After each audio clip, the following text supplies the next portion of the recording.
رسميا اسبانيا الذهب، فرنسا الفضيه، المنتخب المغربي البرونزيه، وشي ناس للاسف غا حاضيين. احنا كنشوفوا المنتخب المغربي مع من لاعب مع اسبانيا، احنا مع اسبانيا، لعب مع فرنسا احنا مع فرنسا، لعب مع مصر احنا مع مصر، واخا نساو داكشي اللي كانت دارت لهم مصر شحال هادي.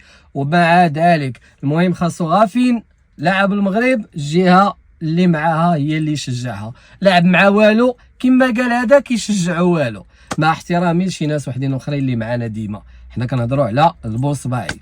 اذا مبروك، الف مبروك للمنتخب المغربي، المركز الثالث، اول مره شي منتخب عربي كيوصل لهذا الانجاز هذا، النحاسيه والمركز الثالث.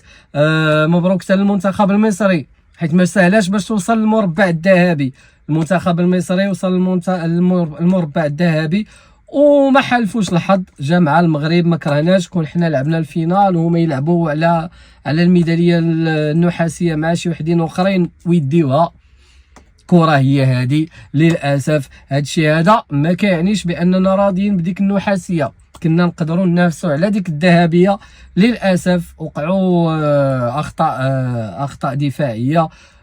راكم عارفين شي ناس واخا قال لك لا راه هضر سكيتيوي وقال لك لا راه الركراكي حاضر، حيت زعما كيعطي التعليمات ديالو واخا، ولكن كان واحد التشويش وكل شيء شاف هذا الشيء هذا وراه ما راضيينش على داك الماتش ديال اسبانيا. الترتيب النهائي اسبانيا، فرنسا، المغرب ومصر، وكما قلنا شي ناس للاسف تهلاو.